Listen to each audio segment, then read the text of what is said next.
तो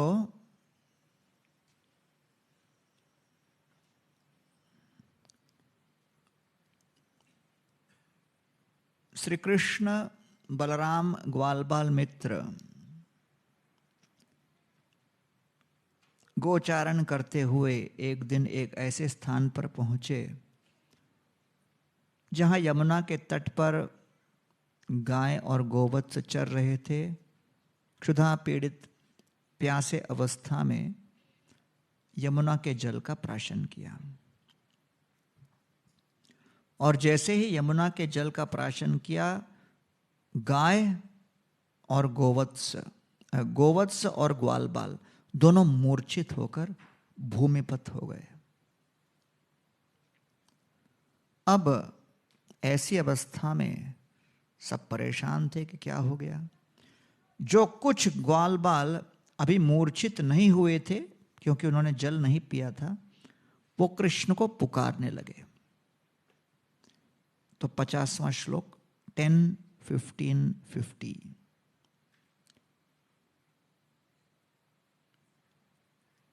तो भगवान श्री कृष्ण को जब पुकारे तब कृष्ण ने क्या किया इसका वर्णन है।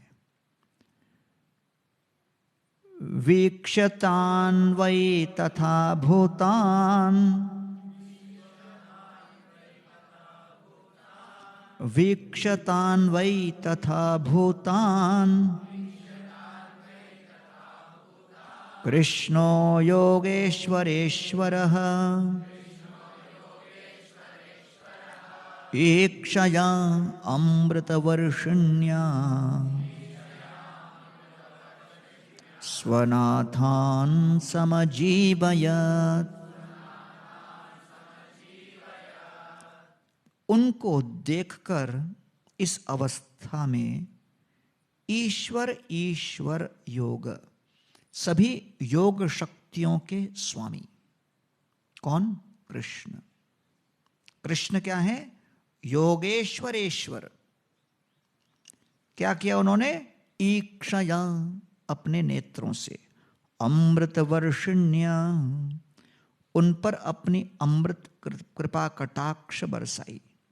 स्वनाथान समजीवयत, उनको पुनर्जीवित किया। स्वनाथान, जो केवल कृष्ण को अपना नाथ मानते थे। तो ग्वालबाल और गाय दोनों अपने चेतना को पुनर्जीवित किए और देख रहे थे कि हो क्या रहा है। तब वो समझ गए कि हम लोगों को हमारे स्वामी श्री कृष्ण ने पुनर्जीवित किया। 52 वर्ष। अन्वमं सततद्राजन् अन्वमं सततद्राजन् गोविंद अनुग्रह ईक्षितम् पीत्वा विषं परेतस्यु पीत्वा विषं परेतस्य पुनरुत्थानमात्मनः।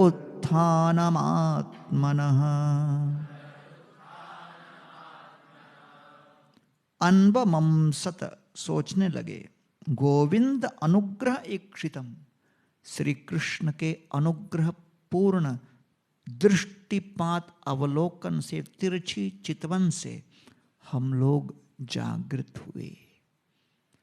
इस भौतिक जगत के विष को, विषय को भोग भोग कर हमारी चेतना मृत अवस्था में है, मूर्छित अवस्था में है।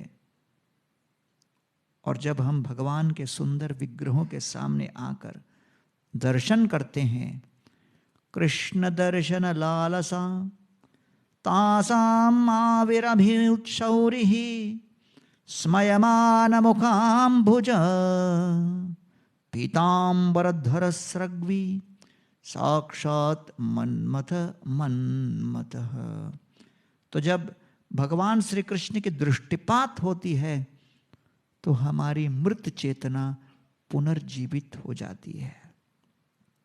पुनरुत्थानम आत्मनः। इसलिए भगवान के श्री विग्रहों का दर्शन हमेशा नित्य प्रार्थना पूर्वक भाव में करना चाहिए।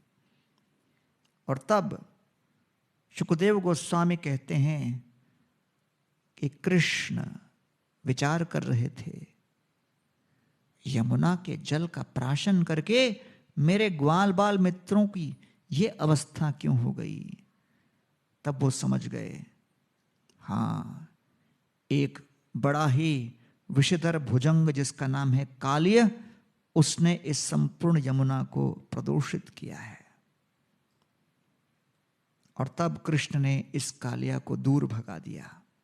बस इतने में कालिया की लीला समाप्त कर दी। परीक्षित महाराज कहता है, रुको रुको भैया, कहाँ फास्ट फॉरवर्ड किधर कर रहे हो, बताइए कालिया को किस प्रकार श्री कृष्ण ने प्रताड़ित किया। और कालिया अपने विभिन्न सेवकों के साथ, अनुयायियों के साथ कैसे रह रहे थे, इसके विषय में बताइए। 10:16-3। तो इसमें परीक्षित महाराज का प्रश्न उपस्थित है, जो मरता क्या न करता, लेकिन मृत्यु के निकट जिस व्यक्ति की आपातकालीन परिस्थिति है उसकी क्या अवस्था है, यहां पे वर्णन है। ब्रह्मन् भगवतस्तस्य भूम्नः स्वच्छन्दवर्तिनः गोपालुदारचरितम् कः तृप्येतमृतं जुषन्। ब्रह्मन् भगवतस्तस्य भूम्नः स्वच्छन्दवर्तिनः। वो भगवान श्री कृष्ण असीमित मात्रा में स्वतंत्र रूप से लीला करते हैं। गोपाल उदार चरितम, वो भगवान की गोपाल लीला हम कितना भी सुने, कह तृप्येत अमृतन, कितना भी श्रवण क्यों न कर लें, हम तृप्त नहीं होते। तो यमुना के निकट, यमुना से जुड़ा हुआ एक जलाशय था, सरोवर। वो सरोवर यमुना के अंतर्गत ही था, कुछ दूरी पर, और उस जलाशय के अंदर कालिया रहता था, इसलिए उसका नाम था कालिया दह। वो इतना जल विषैले था कि उसके तरंगे ऊपर जाती थी तो आसमान से उड़ते हुए पक्षियां भी मूर्छित होकर मृत हो जाती थी। और तब उसके भयंकर विष से सभी जीव यमुना के अंदर नष्ट हो रहे थे। और इसलिए ऐसी अवस्था में श्री कृष्ण ने विचार किया, समय आ गया कि यमुना के इस प्रदूषण को दूर किया जाए। जो हमारे ग्वाल बाल मित्र और गोवत्सों के साथ अन्याय हो रहा है उसका प्रतिकार लिया जाए। और कृष्ण उस यमुना के तट पर एक विशालकाय कदम्ब वृक्ष के ऊपर चढ़ गए।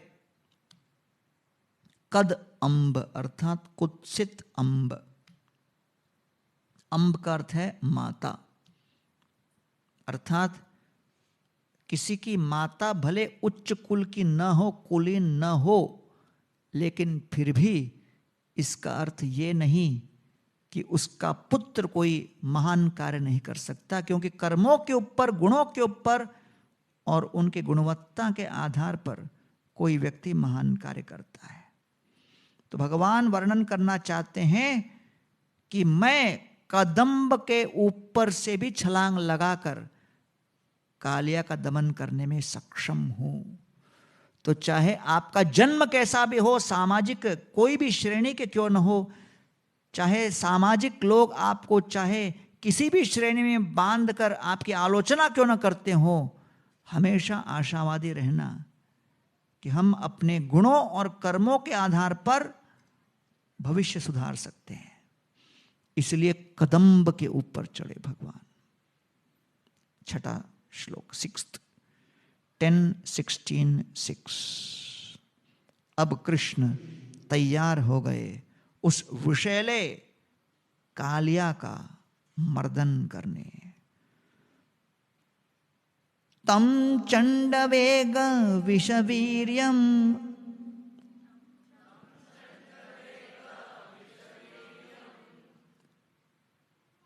तम चंडवेग विषवीर्यम तेन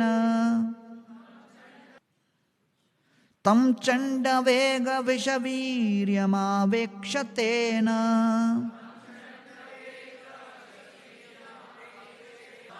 दुष्टम दुष्टां नदीं च खल संयमन अवतार।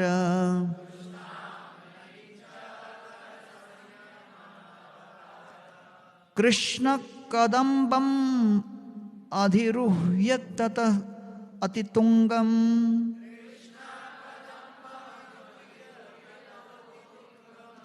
आस्फोट्य गाढ़रसनाय न्यपतत् विशोदे।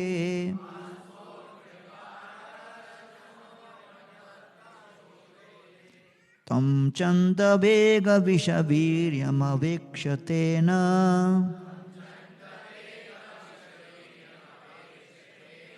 दुष्टां नदीं च कलसंयमनावतार।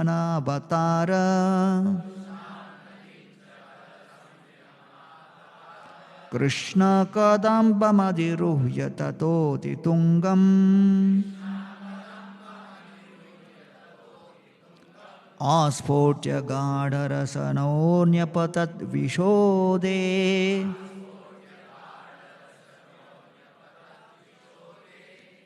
चंड वेग, भयंकर भयावह, विष वीर्यम, उस विष के ताकत और शक्ति को आवेक्ष देखकर, दुष्टाम नदीम, वो नदी जो प्रदूषित अवस्था में थी उसे देखकर उसके मूल कारण खल संयमन अवतार, परित्राणाय साधूनाम विनाशाय च दुष्कृताम। खल संयमन, खलों को संयम में लाने के लिए जिन्होंने अवतार लिया है कृष्ण, तो उनको लगा एक तो मैंने अवतार लिया, अब फिर अवतार लेने का समय आ गया, अर्थात पेड़ से नीचे इस जलाशय में उतरने का समय आ गया। कृष्ण कदम्बम अधिरुह्य, उस कदम्ब के वृक्ष में चढ़कर, ततः अतितुंगम, उसके भी बड़े ही ऊंचे डाली पर जाके चढ़ गए। कदम्ब के निचले डाली ने, सबसे ऊंचे डाली पे खड़े हो गए और खड़े होकर सबसे पहले कृष्ण ने अपने आप को बैलेंस किया। आस्फोट्य, फिर कृष्ण ने अपने दोनों भुजाओं को इस तरह पीटा। गाढ़ रसना, कृष्ण ने सोचा कि अब हम छलांग लगाने वाले हैं, सरोवर के अंदर तैरने वाले हैं, नृत्य भी करना है, और वो भी स्टेबल स्टेज नहीं रहेगा, स्टेज अनस्टेबल रहेगा, हिलता हुआ स्टेज है, चिकनाई वाला। तो अगर कीर्तन के पहले भी कभी कभी अपन अपना धोती टाइट करते, तो वैसे कृष्ण ने क्या किया, गाढ़ रसना, अपना धोती होती सब टाइट करके उनके जो कमर के ऊपर पट्टा था उसको और बांध लिया, जिससे कि भाई अगला आधा एक घंटा उस नालायक को मारते समय कोई कपड़े से बाधा ना आए। न्यपतत विशोदे, फिर वहां से छलांग लगाया उस विष उदे, विष से भरे हुए, विष के कारण विकराल उसके अंदर से तरंगे निकल रही थी, वेपर्स, पॉइजनस वेपर्स ऐसे निकल रहे थे, उबल रहा था वो, किसके कारण, विष के कारण। उसमें छलांग लगाया और जैसे ही कृष्ण छलांग लगाते छपाक करके आवाज आती है, अंदर हजारों की संख्या में विषैले सर्प वहां अंदर छिपे हुए थे। वो सारे सर्प बुरी तरह से उत्तेजित होकर, भयभीत होकर विष उगलते हैं और विषैला होता है वो। सोचिए कृष्ण कितने निर्भीक हैं। हाँ, भांडीर वन में राधानाथ स्वामी की कथा हो रही थी बहुत साल पहले। भांडीर वट, सब लोग बैठ के सुन रहे थे। श्रीनाथ जी प्रभु एक बैलगाड़ी के ऊपर बैठे हुए थे। तो महाराज ने कहा, देखो श्रीनाथ जी प्रभु मर्सिडीज ऑडी चलाने वाले बैलगाड़ी के ऊपर बैठे, ये है वृंदावन। और सब कथा चल रही थी, तब अचानक जोर जोर से किसी के चिल्लाने की आवाज आई, चटपट हलचल मच गया और सब सांप सांप सांप सांप चिल्लाने लगे, सब उठने लगे। उसके बाद उठने के बाद सिक्योरिटी वाले अंदर आए और पकड़ा, क्या निकला? चूहा। तो महाराज ने कहा, ये देखो भैया, चूहा देखकर घबरा गए तुम लोग, तो ब्रजवास कैसे करोगे? तो यहां पर कृष्ण इतने विषैले सर्पों से भरे हुए एक सरोवर के अंदर छलांग मार दिए। और तब जब कृष्ण का छलांग हुआ तो कहा गया कि हजारों लीटर जल बाहर आ गया। इतने वजनदार थे वो, दिखने में छोटे से थे लेकिन इतना वजन था कि जल बाहर आ गया। और फिर कृष्ण उसमें आराम से तैरने लगे, बहुत स्टाइल से तैरने लगे। तो कालिया तक समाचार मिला कि कोई बिना वीजा के आया है, बिना अनुमति के प्रवेश किया है। तो कालिया फुफकार मारने लगा, ढूंढने लगे।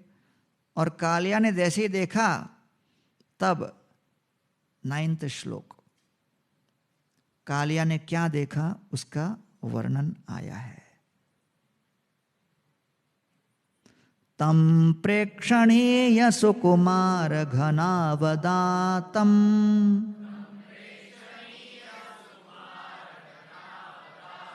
श्रीवत्सपीतवसनं स्मितसुन्दरास्यं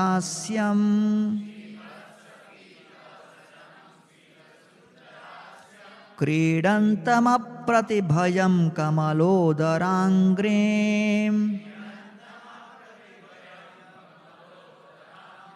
सन्दश्य मर्मसुरुषा भुजया चछाद।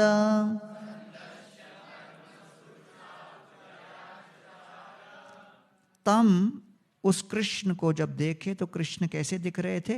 प्रेक्षणीय, बहुत आकर्षक, सुकुमार, बहुत ही नरम अंग वाले, अंग प्रत्यंग जिनके अत्यंत कोमल, घनावदातम, और श्यामल वर्ण के मेघमंडलों की भांति उनका वर्ण था।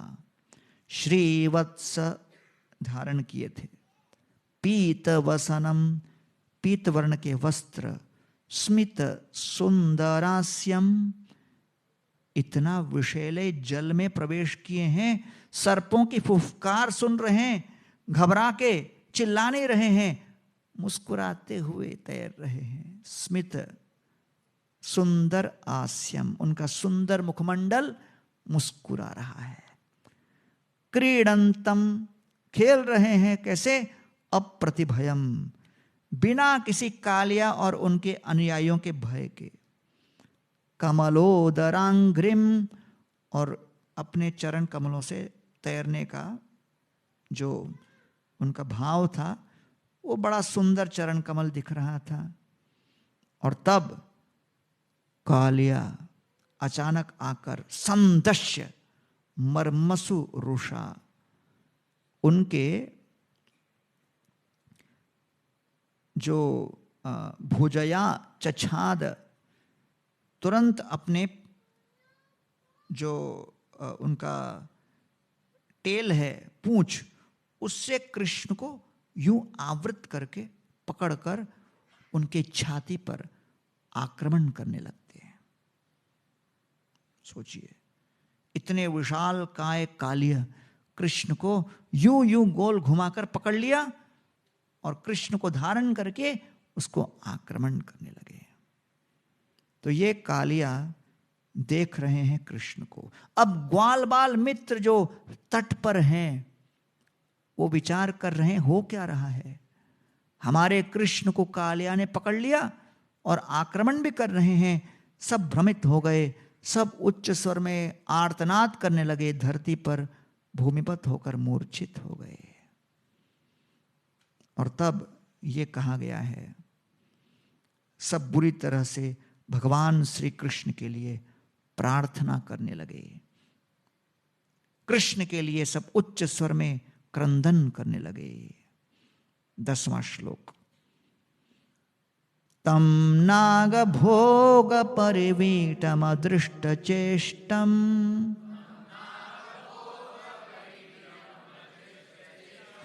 आलोक्य तत्प्रिय सखा पशुपा भृशार्ता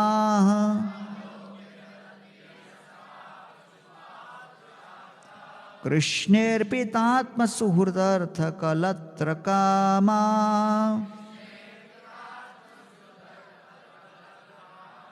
दुःखोऽनुशोक भय मूढ़ धियो निपेतु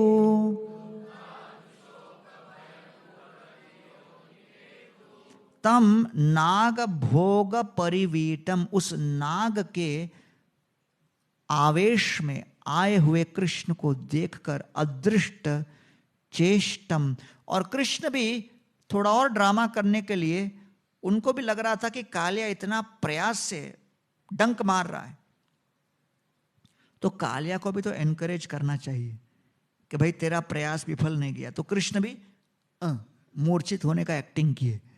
तब कालिया को लग रहा था मैंने मारा तो मर गया। तो इस तरह कालिया को लग रहा था। आलोक्य, ग्वाल बाल मित्रों ने देखा कृष्ण को उस मूर्छित अवस्था में। तत्प्रिय सखा पशुपा भृशार्ता, सब भ्रमित थे, चिंताग्रस्त अवस्था में थे।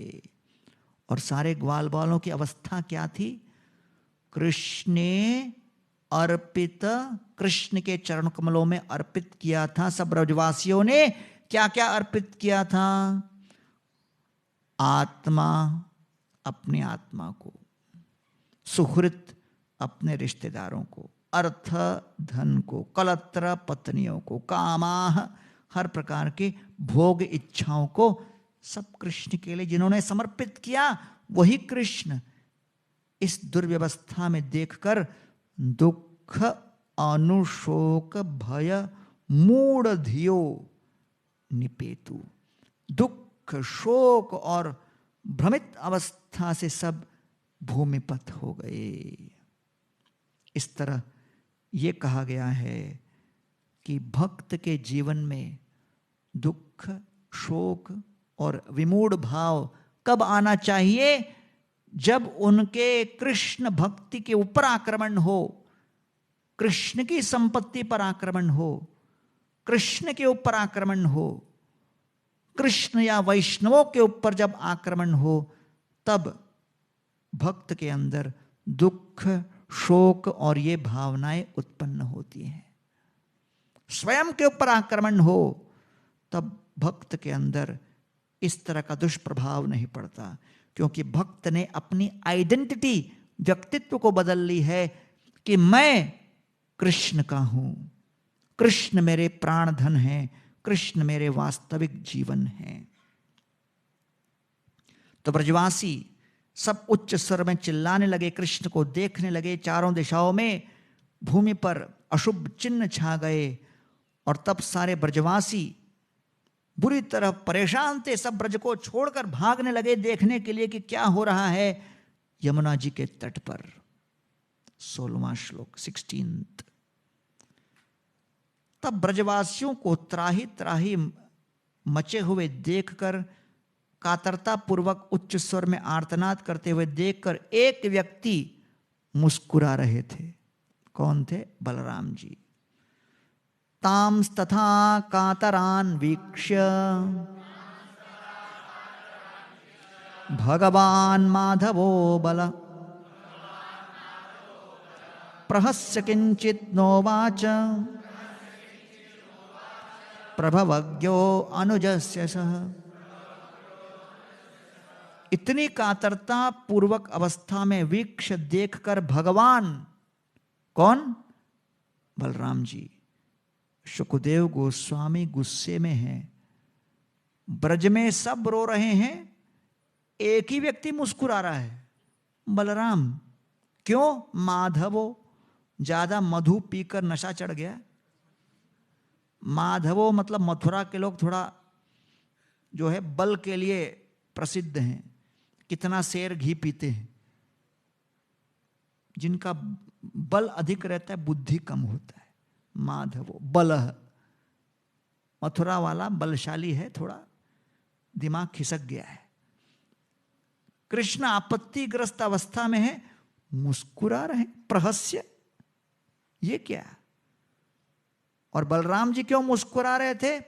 प्रभवज्ञो, मेरे अनुज के, अनुजस्य, मेरे छोटे भाई के प्रभाव को ये लोग नहीं जान रहे। अरे कृष्ण को क्या होगा भाई? और बलराम जी एक और कारण से मुस्कुरा रहे हैं।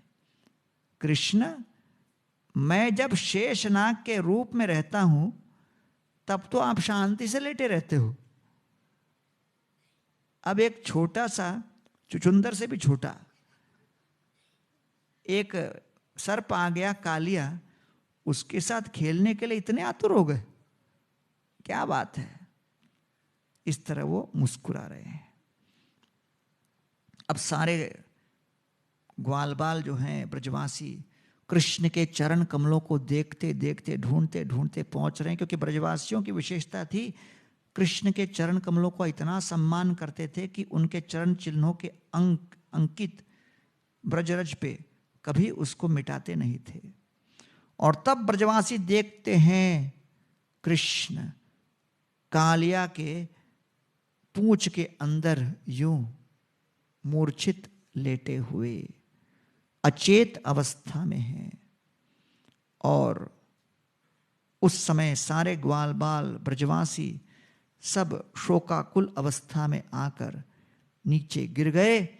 सारी गोपियां एक दूसरे के प्रति कृष्ण की कथाएं सुनाने लगीं।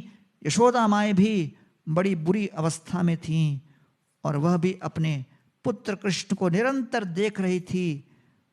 बलराम जी नंद महाराज को रोक रहे थे क्योंकि बलराम जी अंदर प्रवेश करने के भाव में थे। दूसरी गोपियां यशोदा मैया को रोक रही थी। बलराम जी जानते थे भाई ये कृष्ण का कुछ ड्रामा चल रहा है। और तब कृष्ण देख रहे थे, ब्रजवासी सब आ गए। कृष्ण एक आंख खोल के देख लिए, आ गए सब। क्योंकि ड्रामा हो तो फिर ऑडियंस भी तो चाहिए। डांस परफॉर्मेंस ऐसे अकेले में कैसे होगा? तो देखे ब्रजवासी आ गए तो फिर कृष्ण उठ के खड़े हो गए और जो कालिया के फन के ऊपर छलांग लगा दी, सर के ऊपर। और जब फन के ऊपर आ गए तो कालिया अपनी आंखों से देख रहा, कहां गया यार, कहां गया? पैर का तो आभास हो रहा है लेकिन दिख नहीं रहा है। तो कालिया देखने के लिए मुड़ता है। तो फिर कृष्ण एक और सर के ऊपर छलांग लगाए, फिर एक और के ऊपर छलांग लगाए और वो विशाल मात्रा में अपने फन से विष बाहर उगल रहे थे। अब कृष्ण कालिया के सामने उस सरोवर के अंदर छलांग मारकर चारों तरफ स्विम करने लगे। फुर्ती से वो तैरने लगे। तो कालिया उसको डंक मारने के लिए यूं जाता है, फिर कृष्ण यहां जाता है, फिर वो घूमता है। तो कृष्ण इतनी रफ्तार में घूमते हैं कि कालिया का सर घूमने लगता है।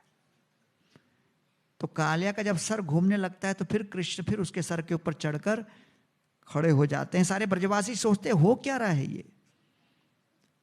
अब कृष्ण कालिया के फन पर खड़े हैं लेकिन प्रतीक्षा कर रहे हैं, देख रहे हैं सब आ गए क्या।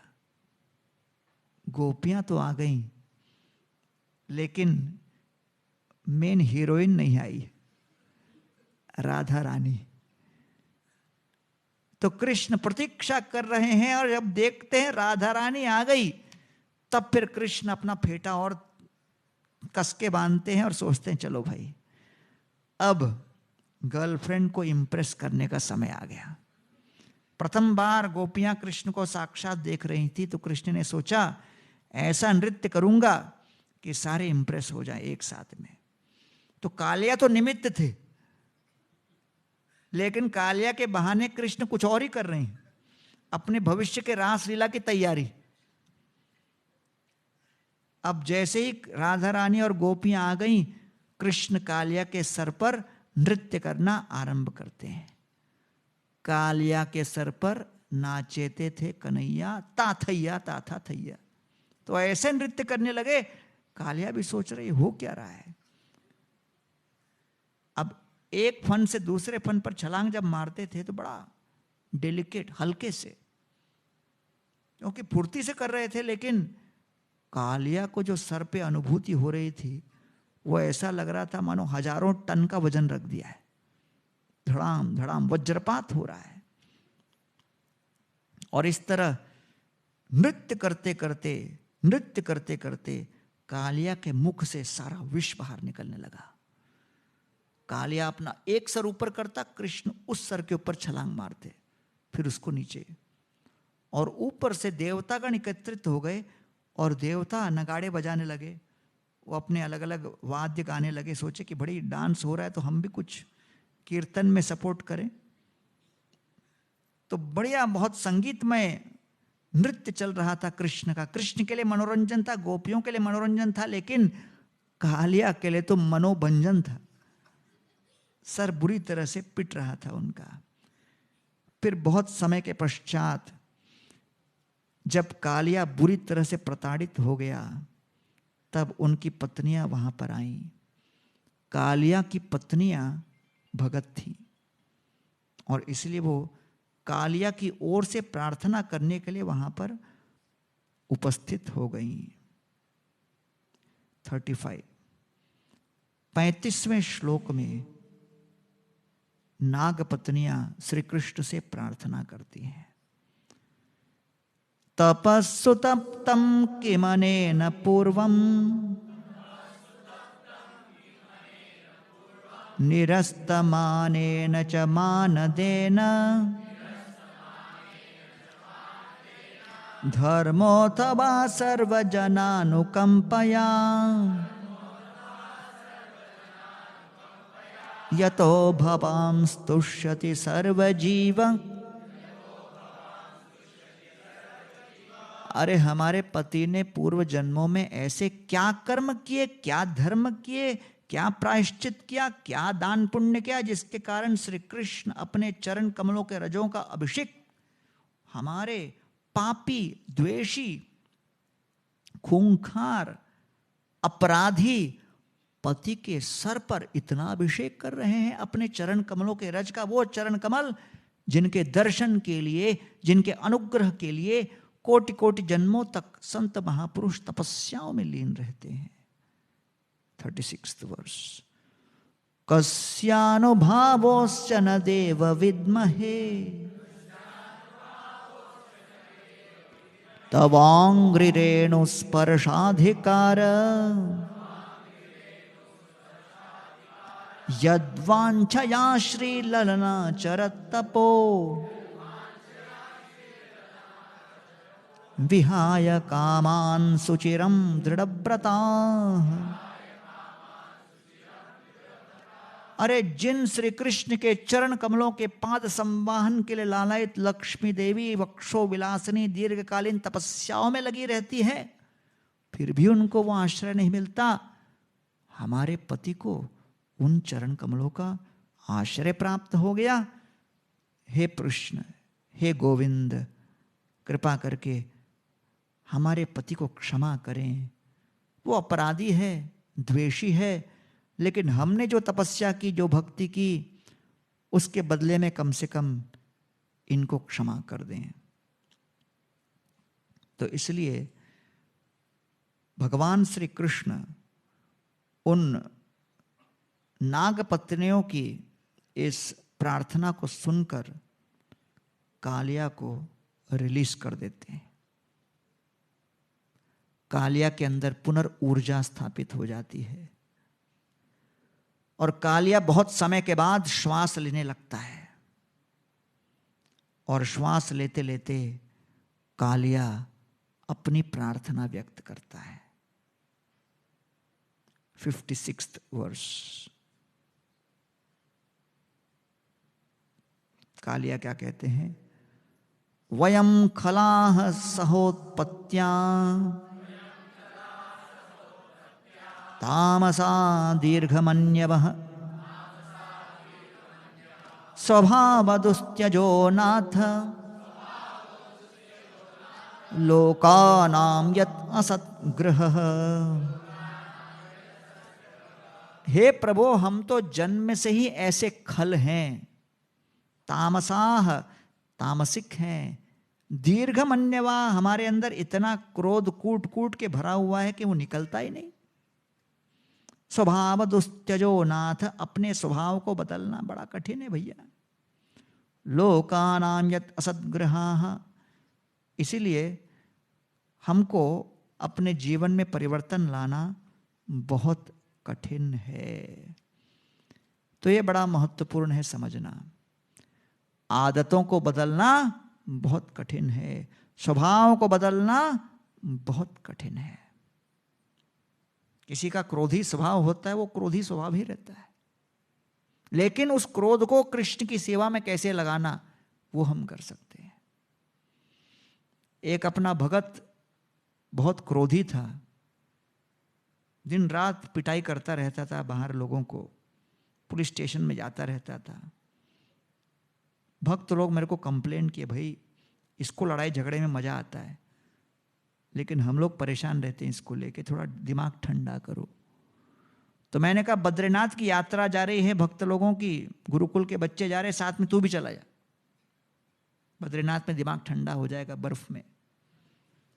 मथुरा से ट्रेन जा रही थी, ट्रेन के अंदर बैठा वो, मैंने कहा था भागवतम पढ़ना, तो फर्स्ट कैंटो भागवतम लेके गया था। पन्ना खोला और मेरे को फोन किया, प्रभु आपका आदेश सलाखों पर, फर्स्ट कैंटो भागवतम पढ़ना शुरू कर रहा हूं मैं। ठीक है ना? मैंने कहा जीते रहो। 5 मिनट बाद कुछ लोग उस बोगी में घुसे और जो बच्चे लोग थे उनको छेड़खानी करके हटाकर उनके सीट पे बैठने लगे। होता है ना, रिजर्व सीट पे होता है कि लोग आ जाते हैं। वो बच्चा भागे भागे भगत के पास आया जो भागवत में लीन था। बोले प्रभु क्या हो गया? अरे कुछ अंकल लोग आकर परेशान कर रहे हैं, सीट से बाहर कर दिया हमको और हमारे सीट पे बैठ गए, कुछ कीजिए ना। अब नेकी और पूछ पूछ, इसको तो मानो 56 भोग मिल गया हो। भागवतम बंद किया, बगल में रखा, बच्चे लोग जहां लेके गए वहां लोग जो थे उनको 2-4 पिटाई किया, झापड़ मारा, कॉलर से उठा के नीचे उतारा, पुलिस स्टेशन में जाकर रेलवे पुलिस में कंप्लेंट किया, चेन निकल रही थी चेन पुलिंग किया, लोग झगड़ा करने लगे, उनके ऊपर 2-4 चिल्लाया। ये सब लीला समाप्त करने के बाद वापस आकर मुझे फोन किया, बोला प्रभु आपने कहा भागवतम पढ़ो, पढ़ रहा था लेकिन सेवा ढूंढती हुई आ गई, मैं क्या करता। तो इसलिए कालिया कह रहे हैं कि भाई स्वभाव से मैं क्रोधी वाला आदमी हूं, मैं क्या करूं। इस तरह वो अपने दुर्दशा को व्यक्त कर रहे हैं। इसलिए हम अपने शक्ति और सामर्थ्य से कभी उस विष से मुक्त नहीं हो सकते। कृष्ण जब प्रकट होते हैं तब जाकर हम मुक्त होंगे। 64th वर्ष। मुक्तो भगवता राजन, मुक्तो भगवता राजन कृष्णेन अद्भुत कर्मणा तम पूजयाम आसमुदा नागपत्न्यश्च सादरम। कहते हैं हे कृष्ण, आपके अद्भुत कर्मों को देखकर मैं मुक्त हो गया, इसलिए मैं अपनी पत्नियों के साथ आपके चरणों में नतमस्तक होकर आपका अभिवादन करता हूँ, आपको प्रणाम करता हूँ। तो ये बड़ा महत्वपूर्ण प्रसंग है कि कालिया अपने पिछले जीवन में क्या थे। वेदशीर नाम के मुनि थे, विंध्या में तप कर रहे थे। वहां पर अश्वशीर मुनि आए तप करने में।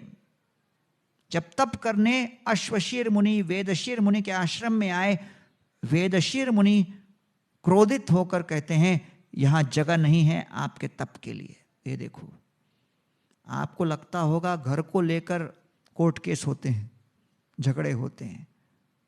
अरे भैया, गुफा को लेकर भी झगड़ा होता है। मैं जब राधानाथ महाराज का बुक जर्नी होम का रिसर्च करने गया था ऋषिकेश में, टाट वाले बाबा का जो केव है, गुफा, मैंने कहा मुझे जाके देखना है, उसका फोटो लेना है बुक के लिए। वो कहते हैं वो सुप्रीम कोर्ट का केस चल रहा है गुफा को लेके। तो प्रथम बार मुझे मालूम पड़ा गुफा के ऊपर भी पोजेशन का केस हो सकता है। तो जब अश्वशीर मुनि वहां पर आए और उनको वेदशीर मुनि ने कहा यहां जगह नहीं है, अश्वशीर मुनि ने कहा भगवान का ध्यान करते हुए इस गुफा के अंदर बैठकर आप उद्दंडतापूर्ण बर्ताव कर रहे हो, सांप की तरफ उपकार रहे हो, सांप बन जाओ। वेदशीर मुनि बोले अच्छा, छोटे से बात के लिए मुझे सर्प बनने का आपने श्राप दिया, तो तुम भी कौवे बन जाओ। एक दूसरे के ऊपर वो लोगों ने श्राप दे दिया। और दोनों क्या थे? बंबई के लोकल ट्रेन में चलते हुए लोग नहीं थे, ऋषि मुनि थे जो गुफा के अंदर तप कर रहे थे। सोचिए, क्रोध ऐसा खतरनाक वैरी है। तो दोनों फिर सोचे कि अरे मैंने क्या कर दिया भाई। दूसरे ने कहा मैंने भी क्या कर दिया। पश्चाताप हुआ। फिर दोनों भगवान विष्णु को प्रार्थना करने के बचाइए, मैं कौवा नहीं बनना चाहता, मैं सांप नहीं बनना चाहता, प्रभु बचाओ। तो भगवान प्रकट हो गए, कहते देखो भैया, प्रॉब्लम यह है कि तुम दोनों मेरे भगत हो और मैंने ही कहा कि मेरे भक्तों की वाणी कभी निरर्थक नहीं होगी, सत्य होगी। तो मेरे भक्तों की वाणी सत्य होनी है, आपको सर्प बनना है, आपको कौवा बनना है। बोले प्रभु कुछ तो करो भाई, आप पूर्ण पुरुषोत्तम भगवान क्यों हो, कुछ नहीं कर सकते तो। तब भगवान विष्णु कहते हैं कि मैं इस सर्प के ऊपर अपने चरण कमल रख दूंगा, जिससे कभी इससे गरुड़ से परेशानी न हो। गरुड़ के ऊपर गरुड़ आक्रमण करते हैं ना सर्पों को, तो इसलिए भगवान विष्णु ने कहा था कि सर्प के रूप में आपके सर के ऊपर एक बार मेरे पैर के अंक आ जाएंगे, मेरे पैर के, मेरे चरण कमलों के चिन्ह अंकित हो जाएंगे, गरुड़ कभी उसको आक्रमण नहीं करेगा, हमेशा इंश्योरेंस मिलेगा गरुड़ से। इसीलिए कृष्ण ने उनके ऊपर नृत्य किया। अच्छा, अश्वशीर मुनि क्या बने? कौवा। तो कौवा के रूप में भगवान विष्णु ने कहा भले आप कौवे रहोगे, लेकिन आपके अंदर बड़ा दिव्य ज्ञान और योग सिद्धियां होंगी, आप बन जाओगे काकभुषुंडी। और रामायण में आप गरुड़ की सेवा और श्री राम की सेवा में लगे रहोगे। इस तरह से तो इसलिए ये अवस्था थी। तो एक रमणक द्वीप था और उस रमणक द्वीप में कालिया निवास करते थे, है कि नहीं? और गरुड़ वहां पर आकर अलग अलग सर्पों को खाते थे। तो सारे सर्पों ने मिलकर विचार किया और कहा कि भाई हम लोग हर महीने एक सर्प आपके लिए रख देंगे, तो रैंडम आके मारा मत करो। तो ठीक है, इस तरह चल रहा था। तो गरुड़ को अपना कोटा मिलता था। फिर कालिया का समय आया तो कालिया ने कहा मैं थोड़ी उनका भोजन बनूंगा। तो गरुड़ के लिए जो बाकी भी कुछ कुछ रखा था वो भी खा गए और ये भी गरुड़ का विरोध करने लगे। तो उस समय जब गरुड़देव ने देखा कि मेरे प्रति अपराध किया तो गरुड़ पीछा करने लगे। गरुड़ पीछा करने लगे तो कालिया भाग के आनंद शेष के पास गए, भाई लीडर आप हो, बचाओ। बोले मैंने थोड़ी कहा था छेड़खानी करने गरुड़ के साथ, बचो तुम ही अपने आप। तो भागे भागे भागे भागे गए। तब फिर अनंत ने उनको बताया, अनंत शेष ने, कि आपको बचना हो तो एक ऐसा स्थान है जहां गरुड़ कभी आक्रमण नहीं कर सकते। वो ऐसा दह है जहां गरुड़ कभी आक्रमण नहीं करेंगे। क्यों? क्योंकि गरुड़ जब वहां मत्स्यों को खाने जा रहे थे तो सारे मत्स्य शौबर ऋषि का आश्रय लेकर कहते हैं गरुड़ से बचाइए। तो शौबर ऋषि कहते हैं तथास्तु। तो शौबर ऋषि गरुड़ को देख के कहते हैं आप यहां मत खाना। तो गरुड़ कहते हैं भाई मेरा भोजन है। जब गरुड़ आक्रमण करते हैं तो शौबर ऋषि उनके ऊपर अभिश्राप कर देते हैं कि अगर आप यहां से कोई मछली खाने का प्रयास करोगे आपका अंत हो जाएगा। इतने बड़े भक्त वैष्णव गरुड़ के ऊपर अभिश्राप किया। इसके कारण शौबर ऋषि की शक्ति क्षीण हो गई और मत्स्यों को मैथुन करता हुआ देखकर उनका दिमाग घूम गया और वो मानदाता ऋषि के राजकुमारियों के साथ विवाह करके रहने लगे। तो जब भी हम कोई अपराध करते हैं उस अपराध का परिणाम भी होता है। तो गरुड़ के प्रति अपराध हुआ, उसके कारण शौबर ऋषि का पतन हुआ। गरुड़ वहां पर आना बंद कर दिए। उसके कारण अनंत शेष ने कहा कालिया को वहां गरुड़ से बचने के लिए रुको। तो गरुड़ से बचने के लिए वो वहां पर आ गए। और सबसे पहला परिणाम क्या हुआ? उस कालिया दह में आने पर सारी मछलियां नष्ट हो गई। सोचो, इसको कहते हैं मिसप्लेस्ड कंपैशन। मछलियां बचने के लिए शौबर ऋषि के पास गईं। उसके कारण जो भी शौबर ऋषि ने कहा उसके परिणाम स्वरूप अंत में क्या हुआ? कालिया वहां आए। कालिया आए तो एक भी नहीं बचा। तो इसलिए जब हम कोई समस्या का समाधान ढूंढें, ऐसा समाधान ढूंढना चाहिए जिससे समाधान हो, ये नहीं कि पहले से भी अधिक स्थिति बिगड़ जाए। तो इसको कहते हैं मिसप्लेस्ड कंपैशन। अर्थात जब समस्या का समाधान ऐसा हो कि समाधान समस्या से भी अधिक दुष्कर हो, तो ये अनधिकृत कोई कार्य जब हम करेंगे तब वह उसका परिणाम ऐसा ही होगा, है कि नहीं? 1915 की बात है, दिल्ली में बहुत सर्प बढ़ गए थे, कोबरा सांप। तो अंग्रेजों ने एक नियम निकाला, जो मरा हुआ सांप लेके आएगा, पकड़ के लाएगा, उसको हम 25 पैसा देंगे। उनको लगा ऐसे लोग पकड़ पकड़ के लाके देंगे, लेकिन अंग्रेज समझ नहीं पाए इंडिया में दिमाग कैसे चलता है। दिल्ली के आसपास किसान कोबरा पालने लगे। बोले अच्छा बिजनेस आइडिया है कि 25-25 पैसा मिलेगा। इतने कोबरा बढ़ गए, अंग्रेज घबरा गए, बोले कोबरा बढ़ क्यों रहा है भैया? तो वहां के एक लोकल अधिकारी ने बताया, भैया तुम लोगों ने अंग्रेजी दिमाग लगाया, लेकिन समझे नहीं कि भारत का दिमाग कैसे चलता है। यहां पर इतने प्रचुर मात्रा में सब लोग कोबरा पाल रहे हैं। तो अंग्रेज बड़े क्रोधित हो गए, बोले अब जो कोबरा लेके भी आएगा उसको 25 पैसा नहीं मिलेगा। अब आसपास के किसान इतने परेशान हो गए, क्रोधित हो गए, सारे कोबरा उठाकर दिल्ली में रिलीज कर दिया। तो इसको कहते हैं when the solution is worse than the original problem, that is called cobra effect. ऐसे ही हो गया कालिया का कि बचने के लिए जो पर्याय उन्होंने सोचा शौबरी ऋषि के पास जाने का, उसका परिणाम क्या हुआ? विनाश। कालिया कौन सा अनर्थ का प्रतिनिधित्व करते हैं?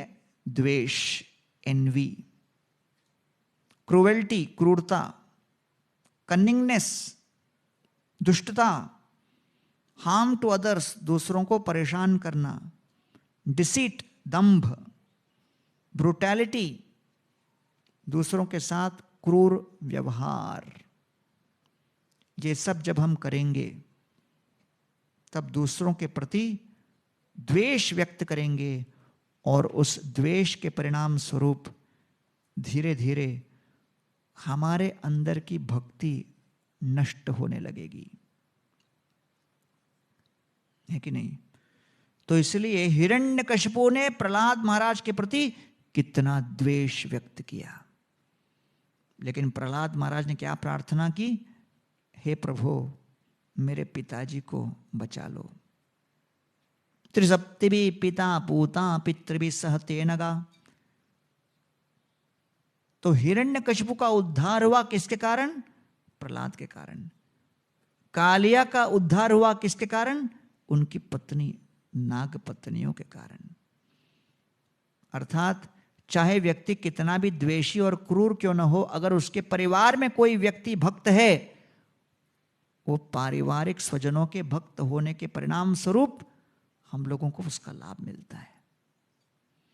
अपि में भगवान प्रीत कृष्ण पांडु सुत प्रिय पवित्र सत्सेव्य प्रीत्यर्थम यत गोत्र स्यात बांधव। जब परीक्षित महाराज सुखदेव गोस्वामी को देखते हैं अपने सामने खड़े हुए कथा करने के लिए तैयार, परीक्षित महाराज कहते हैं कि प्रभो, इस आपातकालीन परिस्थिति में जब मुझे कथा की सबसे अधिक आवश्यकता रही, तब आप जैसे संत पुरुष यहां प्रकट हुए, उपस्थित हुए। आपको संदेश किसने दिया? सूचना किसने दी? भगवान परमात्मा स्वरूप। क्यों? क्योंकि कृष्ण ने देखा कि पांडवों के पौत्र आपातकालीन परिस्थिति में है, तो कहते हैं कि मेरी अपनी कोई आध्यात्मिक दिव्य योग्यता नहीं, लेकिन कृष्ण का पांडवों के प्रति असीम प्रेम और अनुराग है। उसका ये परिणाम है कि पांडव दिवंगत हो चुके, लेकिन कृष्ण अभी भी अवलोकन कर रहे हैं कि पांडवों के जीवन में कौन सबसे प्रमुख परिवार के सदस्य हैं। उन सभी का संरक्षण देने का उत्तरदायित्व मेरा है। आप सभी अपने जीवन काल में कितना समय अपने पारिवारिक स्वजनों का संरक्षण कर सकते हो, लेकिन कृष्ण का आश्रय जो लेगा, कृष्ण उनके परिवार का अनादि काल तक संरक्षण करेंगे। तो इसलिए अगर आप अपने परिवार को सबसे अनुपम भेंट देना चाहें, तो कृष्ण का भक्त बनके सबसे अनुपम भेंट आप प्रदान करोगे। इसलिए कालिया द्वेष और क्रूरता के प्रतीक हैं, लेकिन उनकी पत्नियों की करुणा के कारण वो क्रूरता से और द्वेष से मुक्त हो गए। मैं जब इस्कॉन में ज्वाइन हुआ तो मेरे परिवार के सदस्य प्रसन्न नहीं थे। बोले, यार आदमी पहले नॉर्मल था, अभी अब नॉर्मल हो गए। तो मैंने अपने परिवार के सदस्यों के लिए एक प्रोग्राम आयोजित किया चेन्नई में। एक भगत को लेके गया, बोला सत्संग प्रोग्राम में थोड़ा लेक्चर दो भाई। 100-125 मेरे रिश्तेदार उपस्थित थे। भगत ने अच्छा लेक्चर दिया और लेक्चर के अंत में कहा, भाई आप लोगों को चिंता की बात ही नहीं, क्योंकि आपके परिवार में गौरांग प्रभु हैं जो भक्त हैं, इस्कॉन के दीक्षित हैं, तो उनकी भक्ति के कारण आप सभी जो इस कमरे में बैठे हो सब वैकुंठ जाओगे। और न केवल आप, 21 पीढ़ियां, वो भी भागवत के आधार पर सब वैकुंठ चली जाएंगी। सब बड़े प्रसन्न हो गए, मुस्कुराने लगे, तालियां बजाने लगे। लेक्चर के बाद एक कजिन मेरे पास आके बोलता है, हरे कृष्णा जपते रहना, छोड़ना मत, भक्ति करते रहना, कुछ प्रॉब्लम हुआ तो मुझे बताना।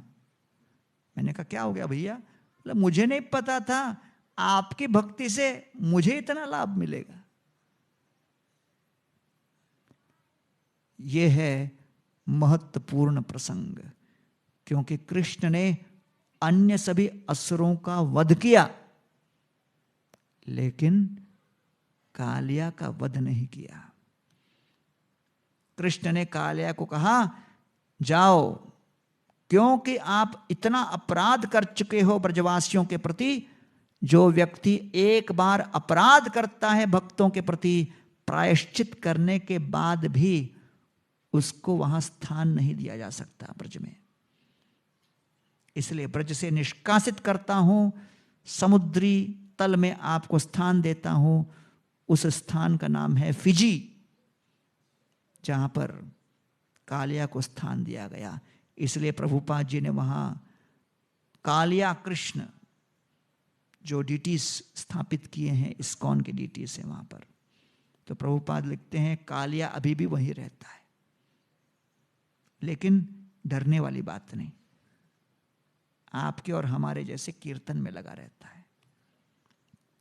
इस प्रकार ये कालिया दमन की लीला भगवान ने सुंदर तरीके से व्यक्त की। और इसलिए सबसे पहले तो कई इसमें स्टेप्स बताए गए हैं द्वेष से कैसे मुक्त होना है। Step 1, the envy pollutes the devotees. द्वेष भक्तों को दूषित करता है। स्टेप 2, फिर द्वेष जब बढ़ता है तो envious attack the Krishna directly. द्वेष के कारण लोग कृष्ण के ऊपर भी आक्रमण करने लगते हैं कि कृष्ण ने गीता में यो क्यों कहा, वो क्यों कहा, ऐसा क्यों, वो क्यों। एक व्यक्ति प्रभुपाद से बहस कर रहा था। प्रभुपाद कह रहे थे, पत्रम पुष्पम फलम तोयम यो में भक्त्या प्रयच्छति। जब आप when you offer fruit flower, Krishna Yeats it. वो कहता है कृष्णा ईट्स इट, कृष्ण खाते, कृष्ण कैसे खा सकते स्वामी जी, वो तो विग्रह में खड़े। प्रभुपाद ने कहा, भाई कृष्ण कह रहे हैं ना पत्रम पुष्पम अश्नामी, मैं खाऊंगा। कहता अरे वो तो ऐसे ही बोल रहे हैं। प्रभुपाद ने कहा, whom should I believe, Krishna और अ लोफर लाइक यू। वो घबरा गया, बोले no no Krishna. So the envious attack Krishna directly. Step 3, use your intelligence. बुद्धि का प्रयोग करो, विवेक शक्ति का प्रयोग करो। Then step 4, by Vaishnava's grace, purification is possible. वैष्णवों की कृपा से शुद्धिकरण संभव है। Step 5, the intelligence must be used to serve Krishna. बुद्धि का प्रयोग करो कृष्ण की सेवा में। Step 6,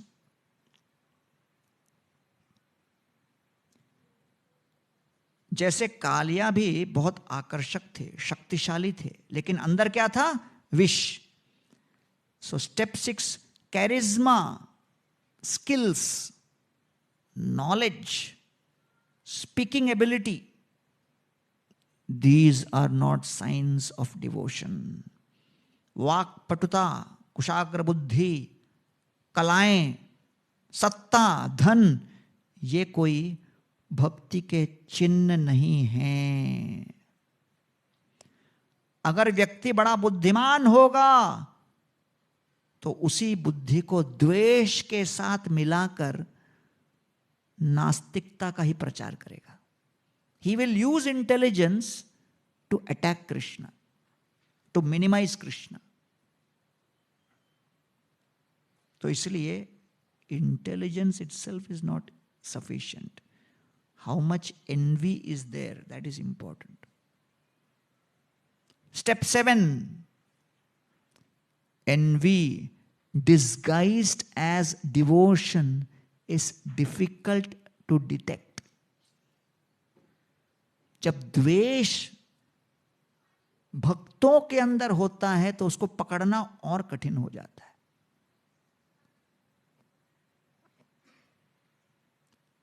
Step 8. Krishna will expose the reality and protect the devotees.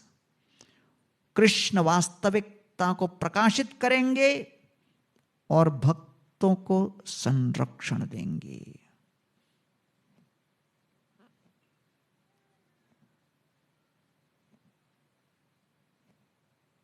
Step 9. Krishna allows